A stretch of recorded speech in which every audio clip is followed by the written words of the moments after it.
సంవత్సరం ముందు లైసెన్స్ దానికి బ్రాంచ్ షాపులు టెండర్లకి సిస్టమ్ పెట్టారు చంద్రబాబు నాయుడు. దాంట్లో మేము ఒక 20 షాపులకి టెండర్లు వేసాము. టెండర్లు వేస్తే ఒక షాపు తగిలింది. అది తమ్మిరెడ్డి వైన్స్ కాశీపేటలో పెట్టినాము. గెజిట్లో మామూలుగా 20% ఇస్తారని చెప్పి ఆశతో వేసాము. తీరా 9% ఇచ్చారు.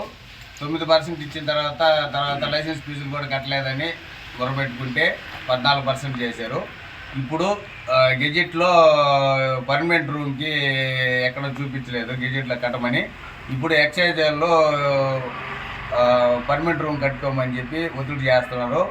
మాకు లైసెన్స్ ఫీజే కట్టలేకపోతే మళ్ళీ దీన్ని వచ్చి పర్మనెంట్ రూమ్కి కట్టాలంటే మా వల్ల కాదు. ఇప్పటికే అప్పులు తెచ్చి కట్టి ఎంతో నష్టపోయాము. 40 లక్షలు నష్టపోయాము. 20 అప్లికేషన్లు వేసి దీన్ని ఇచ్చి ప్రభుత్వం వారు ఆదుకోవాల్సిందిగా కోరుతున్నాము.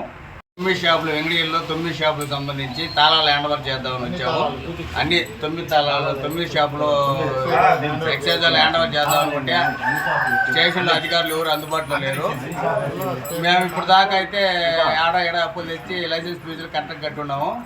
ఇప్పుడు 20వ తేదీ కట్టాల్సింది. మేము అప్పు ఇచ్చే పరిస్థితి కూడా లేదు. ఇంకా అన్ని అమ్మేసి కట్టేసినాము. దానికని చెప్పి ఎక్సైజ్ నడుపుకోవాలని చెప్పి తాళాలు హ్యాండ్ఓవర్ చేస్తాం.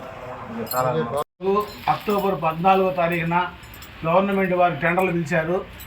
మేము టెండర్లు వేసాము. దాంట్లో తీరా టెండర్లు వచ్చిన తర్వాత ఇన్వాయిస్ చూసుకుంటే 9.5% ఇచ్చారు ఇన్వాయిస్లో. కానీ గెజిట్లో చెప్పింది మాత్రం 20% చెప్పి ఉండాలి. 4 నెలలు అందరూ లైసెన్సులు కొద్ది హడావుడి చేసి కొంచెం గవర్నమెంట్ రిక్వెస్ట్ చేసుకుంటే దానికి 14% చేశారు. ఈ రోజుకి 20% అనేది గవర్నమెంట్ ఇవ్వట్లే. కనీసం అక్కడ వ్యాపారం కానీ లైసెన్స్ ఫీజు కట్టడానికి కూడా ఆర్థికంగా అందరూ లైసెన్సులు చితికిపోయినారు. దానికి తగ్గట్టు మూలిగా లెక్క మీద తాటిగా పడ్డట్టు ఇప్పుడు పర్మిట్ రూములు అని చెప్పి 7.5 లక్షలు కట్టాలంటే కట్టలేదు. దయచేసి పర్మిట్ రూములు ఉపసంహరించుకొని లైసెన్స్కి 20% ఇవ్వాల్సిందిగా ఎక్సైజ్ వారిని ప్రభుత్వాన్ని లైసెన్సుల ద్వారా విన్నవించుకుంటున్నాం. చరిత్ర సృష్టించినోడు ఇప్పుడు ఆ చరిత్రని తిరగరాయబోతున్నాడు. అబద్ధాల గోడల్ని బద్దలు కొట్టి నిజాలను రాగా మీ ముందుంచబోతున్నాడు. నిజమైన వార్తల కోసం వెంటనే డౌన్లోడ్ చేసుకోండి రా యాప్ని.